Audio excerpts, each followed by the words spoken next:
सभी दोस्तों को मेरा प्रणाम, नमस्कार। आज का जो कार्यक्रम है वो जंगली हाथियों से जुड़ा हुआ विषय है, बहुत महत्वपूर्ण है और हाथी प्रबंधन के संबंध में ये 21वां एपिसोड है। और आज हमारे साथ में चर्चा में भाग ले रहे हैं इतिहासकार, स्वतंत्र लेखक श्री गोविंद शर्मा जी, और ये अंबिकापुर के रहने वाले हैं। और इनका रुचि माने हाथी प्रबंधन में आज का जो सुनेगा तो बहुत सारी भ्रांतियां दूर हो जाएगी कि हाथी का प्रबंधन में हमें किस दिशा में चलना चाहिए। गोविंद शर्मा जी को आग्रह करूंगा कि वे माने हाथी संबंधित जितनी भी उनकी जानकारी है, इतिहास संबंधित जो भी है, वो बताना चालू करें। उसके बाद में हम हाबिल मिंज को, जो कि महावत हैं हाथी के, उनकी बातें सुनेंगे। पहले हम श्री गोविंद शर्मा साहब को सुने। अपना सरगुजा पहले रियासत रहा सर। भारत में 562-63 रियासतें थी, उनमें सरगुजा भी एक स्टेट था। और सरगुजा घनघोर दंडकारण्य के जंगल में होने के कारण यहाँ हाथियों की बहुत आयत्ता थी। सरगुजा में इतने हाथी थे कि खिलजी को भी सरगुजा से हाथी भेजे जाने का उल्लेख है।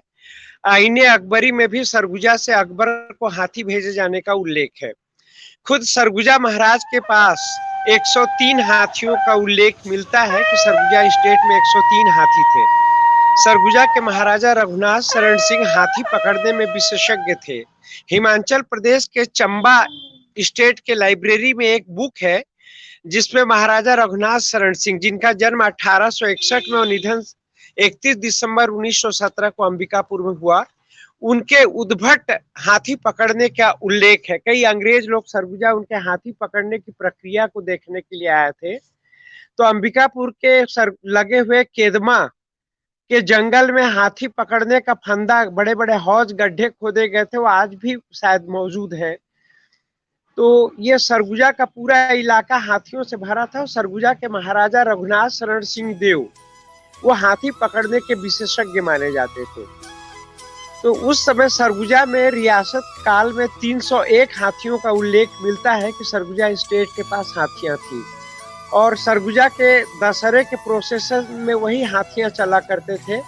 इन हाथियों का उपयोग सरगुजा में सामान ढुलाई के लिए, जंगल से लकड़ी के बल्ली वगैरह उतारने के लिए, नदी पार कराने के लिए, उस समय पुल पुलिया नहीं थे तो नदी वगैरह पार कराने के लिए हाथी का मदद लिया जाता था। सरगुजा में बहुत ज्यादा बाघ थे और सरगुजा महाराज आदमखोर बाघ मारने के लिए दृढ़ प्रतिज्ञ थे।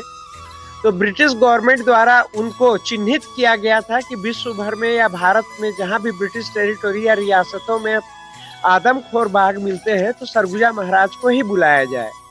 तो सरगुजा महाराज के हाथियों की टीम वहां पहुंच जाती थी और खेदा किया जाता था। तो इस प्रकार सरगुजा के हाथियों में करीब करीब चांदी के हौदे लगे रहते थे। महाराज उसमें शिकार भी जाते थे, प्रोसेशन में भी जाते थे। त्रिपुरी कांग्रेस का त्रिपुरी अधिवेशन हुआ था सर। जबलपुर के पास 6 किलोमीटर पास में त्रिपुरी है। 1939 में कांग्रेस का त्रिपुरी अधिवेशन हुआ था। कांग्रेस की स्थापना को 52 वर्ष हुए थे, पर 2 अधिवेशन वर्ल्ड वार के कारण स्थगित हो गए थे। तो 52वें स्थापना दिवस में 54वें स्थापना दिवस में 52वां कांग्रेस का अधिवेशन था। तो सरगुजा महाराज ने सरगुजा से 52 हाथी भेजे थे त्रिपुरी, जो सड़क के रास्ते से गए थे। तो इन हाथियों पे सरगुजा का विष्णु भोग चावल, मैन पाट का रहड़ दाल, घी, रजाई, कंबल, हलवाई वगैरह का पूरा इंतजाम भी सरगुजा महाराज ने किया था। तो यहाँ से हलवाई, कड़ाहा वगैरह सब गया था। वो इंतजाम, पंडाल वगैरह सब सरगुजा महाराज ने स्पॉन्सर किया था। तो यहाँ से हलवाई गए थे, नाई, धोबी, मोची वगैरह, जूता वगैरह पॉलिश करने का पूरा बारातियों का जैसा इंतजाम होता है वैसे त्रिपुरी में ये इंतजाम हुआ था। तो सरगुजा से जब 52 हाथी गए तो उनमें घंटी लगे हुए थे, मखमल के जीन लगे हुए थे और ऊपर चांदी के हौदे सजे हुए थे। तो रास्ता भर लोग 52 हाथियों का जुलूस देखते जा रहे थे। फिर उस समय मध्य प्रदेश के बाद में राजस्व मंत्री हुए मथुरा प्रसाद दुबे जी, वो हाथी वहां उनके प्रभार में था। और सृष्टि नारायण दुबे सरगुजा के हाथी सुपरवाइजर थे। वो उन हाथियों को सरगुजा से लेके गए थे और त्रिपुरी, जबलपुर के पास जो त्रिपुरी है वहां वो हाथी मथुरा प्रसाद दुबे जी जो बाद में राजस्व मंत्री थे, प्रकाश चंद्र सेठी जी के मंत्रिमंडल में अर्जुन सिंह के, उनको हैंड ओवर किया गया। फिर वो पूरी व्यवस्था किए। सुभाष चंद्र बोस को उस समय 103-4 बुखार हो गया था। उसके बावजूद वो सरगुजा के हाथी पे वो चुनाव हुई। उस चुनाव में महात्मा गांधी ने अपना कैंडिडेट पट्टाभी सीतारामैया को खड़ा किया था। चुनाव हुआ और चुनाव में वो सुभाष चंद्र बोस जी से हार गए, तो गांधी जी ने उसको अपना नैतिक हार माना था। बहुत गर्मजोश सम्मेलन था वो। तो उसमें फिर सरगुजा के 52 हाथियों में ही नेताजी सुभाष चंद्र बोस बैठ करके प्रोसेसन निकाले, लेकिन उनको 102, 3, 4 बुखार था, तो डॉक्टरों ने अलाउ नहीं किया। बोला सर आप उतर जाइए, आपके फोटो डाल दिए जाते इसमें, आप फोटो। तो नेताजी सुभाष चंद्र बोस और 52 अधिवेशन के 52 अध्यक्ष के फोटो हाथी के हौदों पर सजा के जबलपुर त्रिपुरी में उसका भ्रमण हुआ। तो ये उल्लेख रहा कि सरगुजा के 52 हाथियों पर सुभाष चंद्र बोस ने भी बैठ करके सरगुजा के हाथियों को गौरवान्वित किया था। तो ये तो त्रिपुरी का हुआ। उसके बाद भी सरगुजा महाराज हंटिंग वगैरह में जाते थे तो बाकायदा हाथियों के नाम थे और उनके पद थे। तो हर थाने में हाथी अलॉट होते थे, 2-2, 3-3 हाथी की। थानेदार को कहीं इस तफ्तीश में जाना हो तो नदी वगैरह पड़ेंगे तो वो हाथी से जाएगा। तहसीलदार, एसडीएम और आपके जितने भी अधिकारी रहते थे उनके पास भी हाथी रहता था। और हाथियों का भी ट्रांसफर हुआ करता था। उस समय 300 अरबी घोड़े थे, अंबिकापुर में अस्तबल भी था, तो इन हाथियों का ट्रांसफर होता था। इन हाथियों के कई हाथी, उनके नाम भी है। सरस्वती गज को सरगुजा महाराज ने प्रतापपुर के जंगल से पकड़ा था। पहले अंबिकापुर की राजधानी सरगुजा की अंबिकापुर के पहले प्रतापपुर में था। तब ये पूरा एरिया घनघोर जंगल था, बैनपाट से लेके कुसमी, सांबरी और सब हाथियों की कोई गिनती ही नहीं थी। तो करीब करीब 301 हाथी तो सरगुजा महाराज ने पकड़ करके पालतू बनाया था। तो इनको सरगुजा स्टेट भंडार से इनको चावल, रसद, धान वगैरह दिया जाता था खाने के लिए। और महावत और एक गेड़ादार कहते थे, जो गेड़ा काटता था जंगल का और हाथी लाद के लाते थे। और जहाँ हाथी सिकड़ी से बांधे जाते थे वहां पर हाथी इन गेड़ों को खाया करते थे। तो ये गेड़ेदार और महावत 2 पद हुआ करते थे उस समय स्टेट से। तो 300 से ऊपर हाथी होने के बाद महाराज उसको जंगल में हकवा देते थे, यानी हटवा देते थे कि इतने को हम पालना बड़ा मुश्किल स्टेट के लिए वर्डन है। तो हाथी चला जाता था, लेकिन उनको खाने का टाइमिंग पता था, तो फिर हाथी आके झुंड लगा देते थे स्टेट का, जहाँ पे हाथियों को खिलाया जाता था। तो ये व्यवस्था थी। केदमा वगैरह में महाराज ने हाथी पकड़ा था।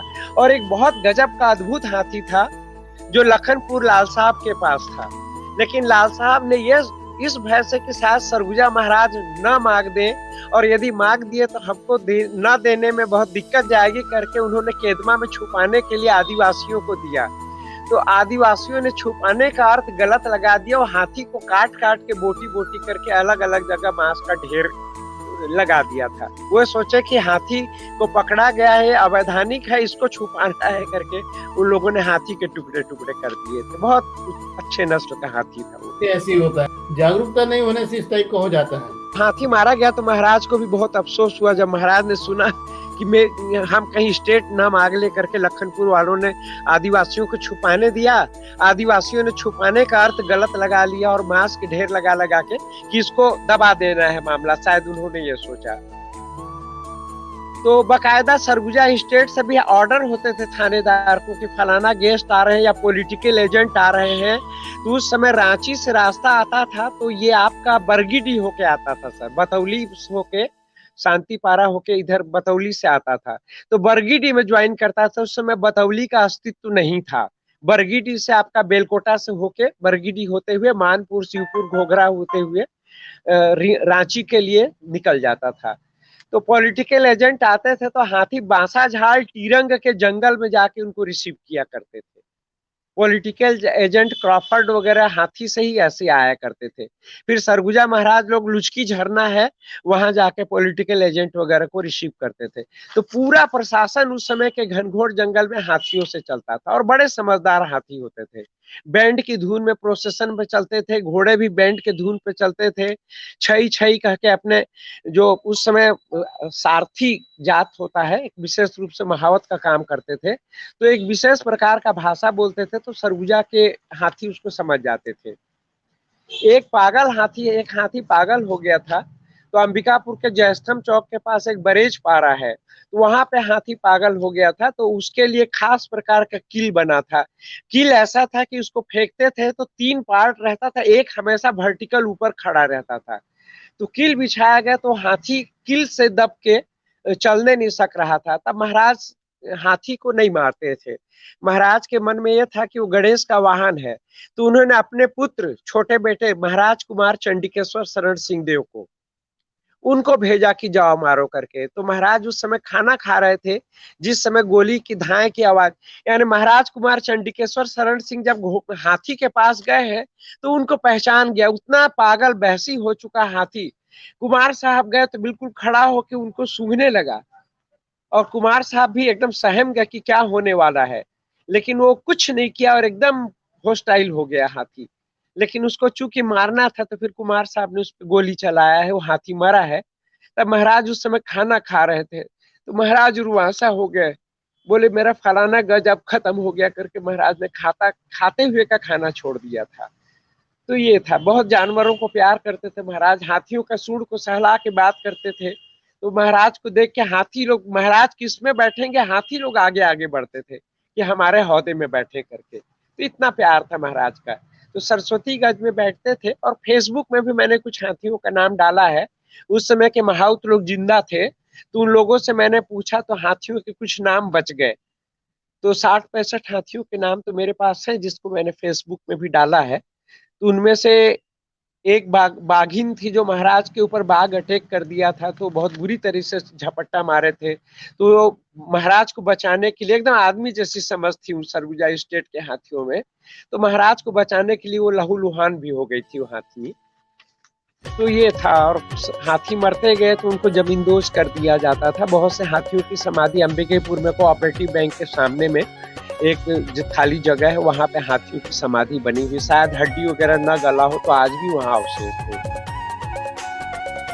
तो यही है सरगुजा का सर, बहुत आदर करके। अब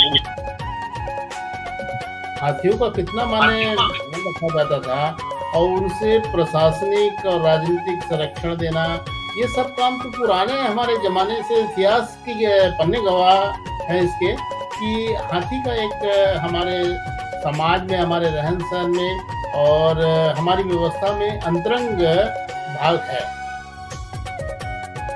अच्छा ये बताइए, सरगुजा स्टेट से सर हाथियों का ऑर्डर निकल जाए, बलरामपुर इतने हाथी भेजे जाए, 7 हाथी कुसमी भेजे जाए, 6 हाथी, ऑफिस ऑर्डर, एक ऑर्डर ऑफिस ऑर्डर तो मेरे पास भी है संग्रह में। और बताइए सर।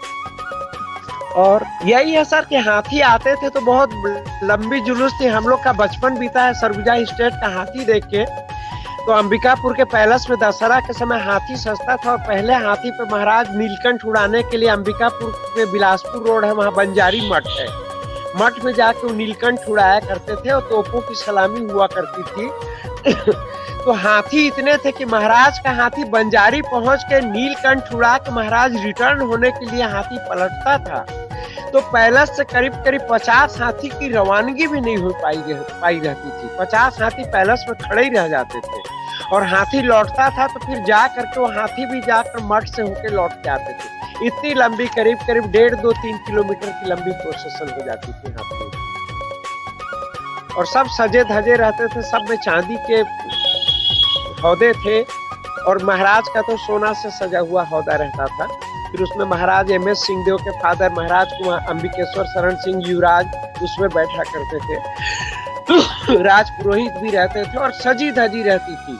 और अंबिकापुर के 15, 20, 30 किलोमीटर रेडियस उस समय माइल चला करता था कि लोग आ जाते थे 2-2 दिन पहले से हाथी का प्रोसेसन देखने के लिए। लोग तंबू लगा लेते थे, गांव वाले आते थे, तो फिर महाराज को तंबू की व्यवस्था करनी पड़ती थी, भंडारा लगाना पड़ता था। गांव की आबादी अंबिकापुर की लाखों में हो जाती थी तब।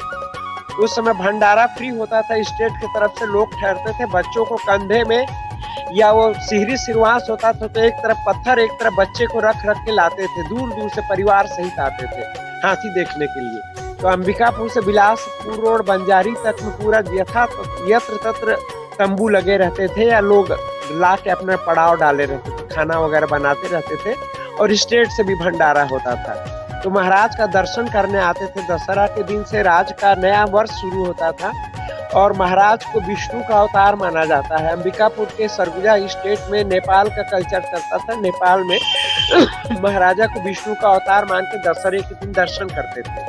तो दर्शन करने के लिए लोग आते थे, दूर दूर से आते थे। सब लाल लल्लू राजवाड़े जमींदार सब आके महाराज को सलामी देते थे। तो हाथी में उन लोग भी बैठते थे। 300 हाथी थे, तो सब जमींदार लोग भी उसमें बैठते थे सब। और राज परिवार तो रहते ही था। हाँ, आज भी देखिए अपने पास में जो अभी लेटेस्ट मैं देख रहा हूँ कि 8-10 साल का रिकॉर्ड देख रहा हूँ, तो इसमें हमारे पूरे छत्तीसगढ़ में ये 250 से 300 हाथी ही है जो जिनका विचरण होता है। और शुरू में मैंने जरूर देखा कि इसमें जागरूकता नहीं थी और हाथी को जैसे टारगेट करना, तरह तरह की यातना देना की वजह से ह्यूमन डेथ भी हुई और हाथियों की भी डेथ। इस प्रकार का वो जो बता रहे हैं ना कि बोटी काट करती, इस टाइप की हरकतें हुई थी। परंतु आज जागरूकता आ गई, तो अब ऐसा लग रहा है कि जो पुराना जो कल्चर है सरगुजा का, वो पुनर्स्थापित हुआ है जागरूकता लाने से, ऐसा मैं सोच रहा हूँ। वो स्टेट टाइम में सर अंकुश मारा जाता था हाथी को नियंत्रण। तो महाराज एकदम हर हाथी के माथे पे चढ़ के देखते थे कि कितना अंकुश मारा गया। बोले हमारे हाथी सब बात से आदेश मानते हैं, इनको प्रताड़ित न किया जाए। और स्टेट टाइम में तो फिर इतने हाथी बचे थे कि महाराजा MS सिंहदेव ने कहा कि मैं भोपाल में रहता हूँ और यहाँ वो परंपरा तो रही नहीं, लिहाजा उन्होंने कान्हा किसली में हाथी सरगुजा के सब डोनेट कर दिए। तो हाथियों में मेरे को लगता है कि 2-3-4 पीढ़ियों तक इतना सेंस तो रहता है कि मेरे पूर्वज कहाँ रहे, क्या रहे। तो हाथी लौट के सरगुजा से आज भी भटकते रहते हैं उनके अपने पूर्वजों के इलाके। तो टाइगर भी गए थे, कान्हा गए। तो ये घनघोर जंगल रहा, यहाँ हाथी बहुत रहे हैं। उस समय जो महावत होते थे दूसरे राज्य से लाते ये सारथी जात होते हैं। वो घास वगैरह काटने का भी काम करते थे, चारा वगैरह के लिए भी घास काटने का काम। और नगाड़ा होता है, पहले हिरण के सींग 2 तरफ लगाए जाते थे नगाड़ा में, फिर उसमें लोहे के लंबे, तो ये टकरा कर शादी ब्याह में बारात पर घाना कहते आपस में लड़ते थे, बहुत अच्छा लगता था। हम लोग टन लोहे टकराते थे, चिंगारियां निकलती थी। तो ये सरगुजिया वाद्य नगाड़ा लोहाटी बजाने का काम भी करते थे और सरगुजा महाराज के महाउद्योग थे। तो अंबिकापुर का जो पैलेस के पीछे दर्रीपारा कहलाता है, जहाँ रघुनाथ हॉस्पिटल है और आज सरगुजा यूनिवर्सिटी है, इसका ठीक बाद से उन लोगों की बस्ती शुरू हो जाती थी, झुग्गी झोपड़ी। फिर स्टेट मर्जर के बाद जब हाथी वगैरह नहीं रहे, उनकी नौकरियां छूट गई, तो बेचारे लोग भीख मांगते थे। हमको उन लोगों का झुंड का भीख मांगना आज भी याद है, भिक्षावृत्ति पर निर्भर करते थे। तो ये तो मैंने सुव्यवस्थित बात की है तुमने। ये लोग कहाँ चले गए अभी जो थे पुराने जो महावत है ये? फिर इनका ये स्वभाव था सर कि खाना बदोश जीने लगे। दर्रीपारा में जहाँ रहते थे अंबिकापुर में, तो अंबिकापुर में स्टेट ट्रांसपोर्ट खुला तो उसमें रीवा के बहुत से लोग भरे गए। बाद में फिर आजमगढ़ वगैरह के लोग माइग्रेट हो गया। सरगुजा सस्ता जगह था, तो यहाँ लोग बसते चले गए और पीसफुल भी था। आज भी पीसफुल, नक्सलाइटों के हल्ले के बावजूद ये पीसफुल जगह है। तो यहाँ पे लोग जो बाहर से आए उन लोगों से मुंह मांगा दाम दे दिए तो वो ये जमीन बेच के चले गए, हमारे के पहाड़ के ऊपर रहने लगे। अब वो पहाड़ भी कब्जा हो गया, दूसरे लोग रहने लगे, तो उन लोग और इंटीरियर में बांसा झाल और आपका कोरिमा आदि गांव तरफ बिखर गए सर।